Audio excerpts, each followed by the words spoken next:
என்னங்க நம்ம பனையூரில் இருக்குமா இல்லை கோயம்புத்தூரில் இருக்குமா, எங்கே பார்த்தாலும் இவங்களாவே இருக்காங்களேங்க. இந்த 2025 வருஷம் 2026க்கான ஒரு முக்கியமான வருஷம் அப்படின்னு சொல்கிற அளவுக்கு இப்போ இருக்க அரசியல் களம் ரொம்ப ரொம்ப ஒரு விறுவிறுப்பாக போயிட்டு இருக்குங்க.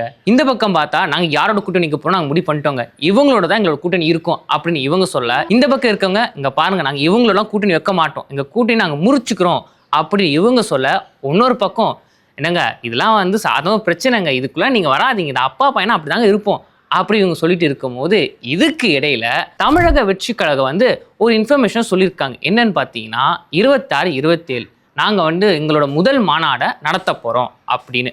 நீங்கள் கேட்கலாம், முதல் மாநாடா, அதான் ஆல்ரெடி முடிஞ்சிச்சப்பா, இது நம்ம இன்னொரு முதல் மாநாடு அப்படி நீங்கள் கேட்டிங்கன்னா, நீங்கள் நினைக்கிற முதல் மாநாடு இது கிடையவே கிடையாது. அதாவது பூத் கமிட்டி மெம்பர்ஸுக்கான முதல் மாநாடு தான் இந்த பூத் கமிட்டி மாநாடு. சரி, நீங்கள் கேட்கலாம் பூத் கமிட்டியா அப்படின்னா என்ன அப்படின்னு. அதாவது தமிழ்நாடு அரசியல் மட்டும் இல்லைங்க, இந்திய அரசியல்லையே ஓட் பேங்கை முடிவு பண்ணுறதே இந்த பூத் கமிட்டி தாங்க.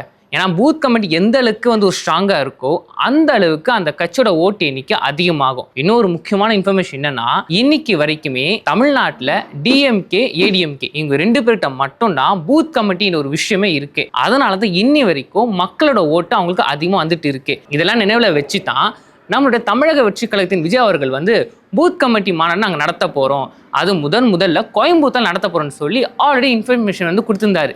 இந்த இன்ஃபர்மேஷன் வந்ததுலேருந்தே மக்களும் சரி தமிழக வெற்றி கழகத்தின் நிர்வாகிகளும் சரி ரொம்ப பரபரப்பாக ஆயிட்டாங்க.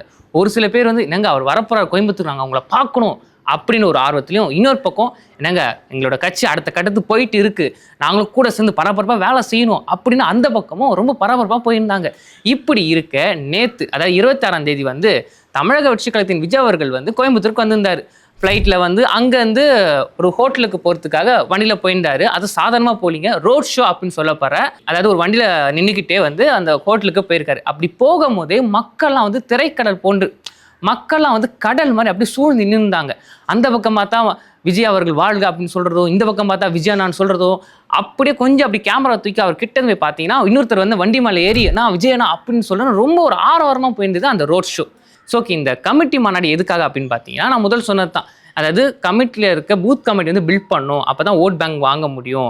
அதனால தான் இந்த முதல் மாநாடை வந்து கோயம்புத்தூர் நடத்திருக்காங்க. இதில் யாரெல்லாம் கலந்துக்கிறாங்கன்னு பார்த்தீங்கன்னா, ஆதவ் அர்ஜுனா அவர்கள், அப்புறம் புஷி ஆனந்த், அப்புறம் முக்கியமான நிர்வாகி இவங்க எல்லாரும் வந்து அதில் கலந்துக்கிறாங்க. முக்கியமாக இந்த பூத் கமிட்டி சொல்கிறாங்க பார்த்தீங்களா, ஏஜென்ட்ஸ் அவங்க, அதாவது நிர்வாகிகள் அவங்களாம் இல்லை கம்பல்சரி கலந்துக்கணும் அப்படின்னு சொல்லி ஒரு அஃபிஷியலாக இன்ஃபர்மேஷன் கொடுத்துருந்தாங்க. இதுதான் நேற்று நடந்தது. இன்னைக்கும் அந்த மாநாடு போயிட்டு தாங்க இருக்கே. சரி, இந்த மாநாடு இப்போ நடந்துட்டு இருக்க இதை பற்றி அரசியல் வியூகர்கள் என்ன சொல்கிறாங்க பார்த்தீங்கன்னா, சில பேர் நெகட்டிவாகவும் சொல்கிறாங்க, சில பேர் பாசிட்டிவாகவும் சொல்கிறாங்க. ஃபஸ்ட்டு பாசிட்டிவ்லேருந்து நம்ம போயிடும். என்ன சொல்கிறாங்க பார்த்தீங்கன்னா, விஜய் அவர்கள் வந்து அடுத்த கட்டத்துக்கு போக ஆரம்பிச்சிட்டாருங்க. ஏன்னா பூத் கமிட்டி ரொம்ப ரொம்ப முக்கியம், அது விஜய் அவர்களுக்கு தெரிஞ்சிருக்கு. அதனால தான் இந்த இப்படிப்பட்ட ஒரு மாநாடை வந்து கோயம்புத்தூரில் நடத்திருக்காரு. அதை அவர் எங்கே நடத்திருக்காரு, கோயம்புத்தூர் மண்டலத்தில், அதாவது கோவை மண்டலத்தில். இந்த கோவை மண்டலம் யாரோட கோட்டைன்னு பார்த்தீங்கன்னா அதிமுகவோட கோட்டைனே சொல்லலாம். அந்த கோட்டையை உடைக்கிறதுக்காக இவர் அங்கே முதல் மாநாடு நடத்திருக்காரு போலங்க. அது மட்டும் இல்லாமல் பூத் கமிட்டி பில்ட் பண்ணாதான் நம்மளால் ஓட்டு வாங்க முடியும் விஜய் அவர்களுக்கு தெரிஞ்சிருக்கு. இன்னும் சொல்ல போனால் அவர் முழு நேர அரசியல்வாதியாக மாறிட்டாருங்க.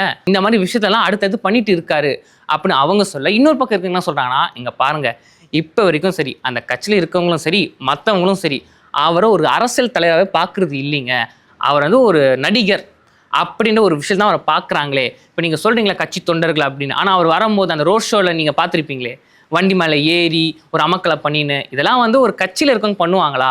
அதாங்க சொல்ல, இன்னமும் அவரை வந்து ஒரு நடிகராக தான் பார்க்குறாங்க, கட்சி தலைவராக பார்க்குறது இல்லை அப்படின்னு இவங்க சொல்ல, இப்படி மாற்றி மாற்றி சொல்லிட்டு இருக்காங்க. ஆனால் எப்படி இருந்தாலும் இந்த மாநாடு இப்போ போயிட்டு இருக்குது. இந்த மாநாடு முடிஞ்ச பிறகு தான் அடுத்த கட்ட நகர்வு என்னவா இருக்கும் தாவைக்காவுக்கு அப்படின்னு நம்மளுக்கு தெரியுமே. ஓகே மக்கள், இன்னைக்கான வீடியோவில் தமிழக வெற்றி கழகத்தோட முதல் பூத் கமிட்டி மாநாடு எங்கே நடந்தது அப்படின்னு நம்ம பார்த்தோம். இந்த மாதிரி பல இன்ஃபர்மேஷன் நீங்கள் தெரிஞ்சுக்கணும் அப்படின்னா இன்னொரு லைஃப் சேனலை சப்ஸ்கிரைப் பண்ணுங்கள். உங்களுக்கு இந்த வீடியோ பிடிச்சா லைக் பண்ணுங்கள், ஷேர் பண்ணுங்கள். நீங்கள் இந்த முதல் மாநாடை பற்றி என்ன நினைக்கிறீங்கன்னு நம்ம கமெண்ட் பாக்ஸில் சொல்லிட்டு போங்க.